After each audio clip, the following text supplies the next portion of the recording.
Bonjour à tous, aujourd'hui on se retrouve pour aller boiteler le foin que j'ai fauché dans cette vidéo. Il est 17h12, je suis un peu embêté, j'ai déjà environ un quart d'heure de retard, mais malheureusement avant de me rendre sur le morceau, j'ai pas le choix, j'ai quelques points d'entretien à faire.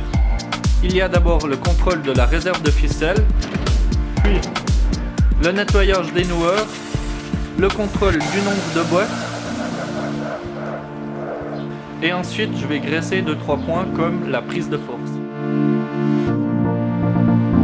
Alors voilà, on est parti, il est 17h25, on se rend sur le morceau que vous avez vu dans la dernière vidéo. J'estime que j'aurai environ 350 boîtes à faire, ça fait environ 1h30 de boîtelage. Suite à quoi je vais dépendre la boîteleuse et appondre le char automatique pour déjà charger un premier char. On va sûrement le décharger ce soir avec mon père, on verra comment ça se passe. Mon père est d'ailleurs en train d'amonceler, je pense qu'il devrait arriver au bout, j'espère qu'on va pas se croiser dans ce chemin très étroit. Alors on vient d'arriver sur le champ, au départ c'est toujours un peu compliqué, il y a des lignes partout, d'ailleurs elles sont plutôt grosses.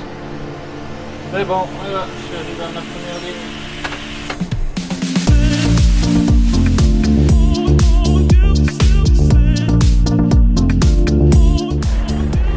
Quand je boitelle est de faire les boîtes les plus régulières possibles.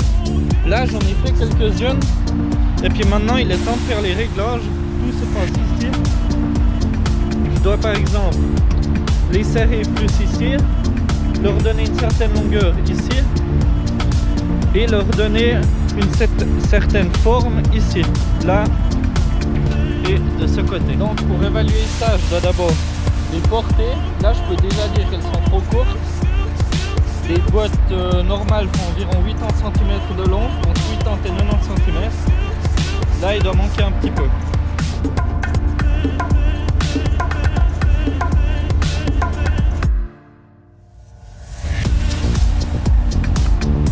Donc, pour l'instant, le principal problème est la longueur. Comme on peut le voir, elles sont bien droites. Et puis maintenant, je vais les rallonger, peut-être. Elles vont commencer à faire un peu la banane. Ça je vais devoir arranger par après. Donc pour régler la longueur, on trouve des clés ici.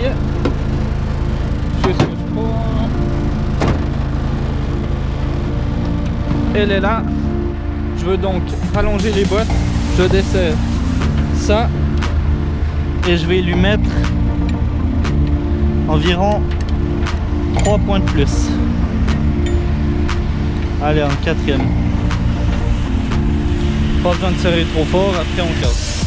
Alors maintenant je dois en refaire environ 4 pour que les paramètres soient pris en compte. Et après je redescendrai pour contrôler une deuxième fois.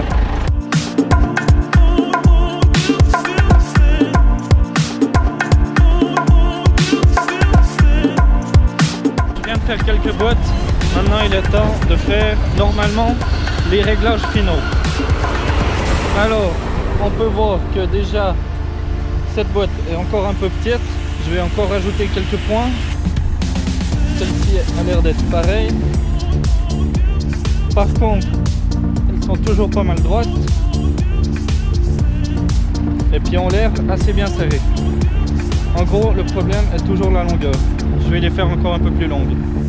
Je fais tous ces réglages pour plusieurs raisons. Déjà, la première raison, c'est si les boîtes sont vraiment mal faites, elles vont se casser quand on va les prendre. La deuxième raison est que mes boîtes doivent pas seulement être assez bien faites pour être prises à la main, elles doivent surtout être assez bien faites pour être prises par le char automatique qu'on a.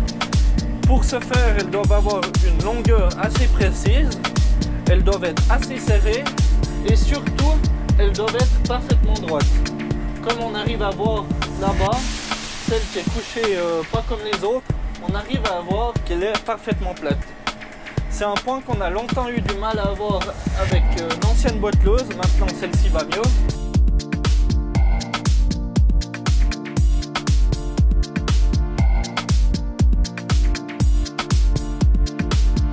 Une autre chose qui est très importante pour faire de belles boîtes, c'est d'avoir une alimentation de la machine le plus régulier possible. Par exemple, je pourrais aller comme un bourrin, la machine résisterait derrière, Mais les boîtes seraient un petit peu moins belles, ça pourrait poser des problèmes pour les charger avec le char automatique. Mais si je faisais les réglages pour y aller comme un bourrin, je pourrais.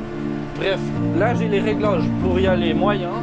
Maintenant j'ai fait les réglages pour avoir de belles boîtes tout en allant le plus vite possible. Maintenant, la dernière chose qui me reste à respecter, c'est donc de respecter cette alimentation et avoir toujours la même. Il doit normalement y avoir une petite accumulation juste devant le bras qui récupère le fourrage après la vis sans fin.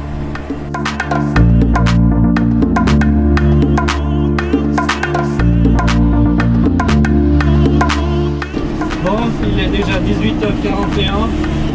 Je pense que j'aurais du mal à finir ça dans demi-heure parce que ça fait déjà 1 heure que je bosse là-dessus, voire un peu plus. Je pense que ça me prendra au moins une demi-heure de plus encore. Donc ouais, à 7h30 j'ai terminé. D'ailleurs je pense que j'aurai plus de boîtes que prévu. C'est sûrement pour ça que ça me prendra aussi un peu plus de temps. Bref, ouais, c'est toujours dur à estimer le nombre de boîtes qu'on va faire sur un champ. Maintenant, je vais vous expliquer comment ça se passe quand la machine est en route, quel est mon travail. Alors, la première chose que je dois faire attention, c'est toujours garder la roue avant droite, celle-ci, à environ 30 cm de la ligne, pour que derrière, ça rentre tip-top au milieu du pick-up. C'est une chose à laquelle je dois faire en permanence attention. Après, la deuxième chose à laquelle je dois faire attention est à quelle fréquence de rotation tourne la boîte losse derrière. Je pense que vous ne verrez pas, mais il y a un petit autocollant et puis c'est marqué 540 tours minute. C'est une valeur qui est connue par tous les agriculteurs et ça symbolise le nombre de tours que va faire la prise de force en 1 minute. J'ai un moyen de contrôler ça, c'est sur le tableau de bord, il se trouve ici. Là, je suis à 530, 520 tours par minute. Je vais d'ailleurs accélérer un petit peu pour être juste. Voilà. Ensuite, il me reste plus que 2 commandes différentes que je peux actionner. Il y a ces 2 distributeurs plus la prise de force. La prise de force, c'est à mettre en route la machine qui est à l'arrière. Et ces 2 distributeurs servent à commander les articulations de la machine derrière. Par exemple, quand je tire sur celui-là en arrière, je vais vous passer derrière pour que vous voyez ce que ça fait. Ça monte le pick-up. Et puis je peux le redescendre en poussant en avant, comme ceci. Le deuxième, c'est le même principe, mais par contre il va commander une autre articulation. Il va commander la position de la machine sur le côté du tracteur. Mais ces 2 commandes, normalement, on les utilise que dans les bouts du champ, par exemple au bout de la ligne, pour lever le pick-up et puis pas laisser flotter le pick-up à terre pour rien. Et puis la deuxième commande pour positionner la machine derrière soi, on l'utilise souvent quand on n'a pas assez de place pour passer, par exemple entre 2 boîtes.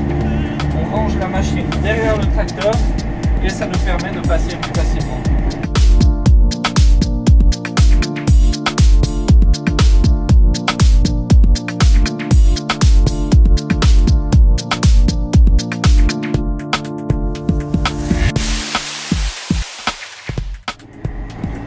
Alors, je suis en train de faire les dernières bottes, je me demande bien combien il y en a. Une fois que j'aurai fini cette ligne, il me restera plus que 2 choses à faire. Je devrais ramasser les quelques bottes qui ont été ratées. Je crois qu'il n'y en a qu'une là-bas au bout. Plus, je devrais ramasser les coins qui ont été loupés parce que ça a été un peu mal endainé. Par exemple, là-bas au bout.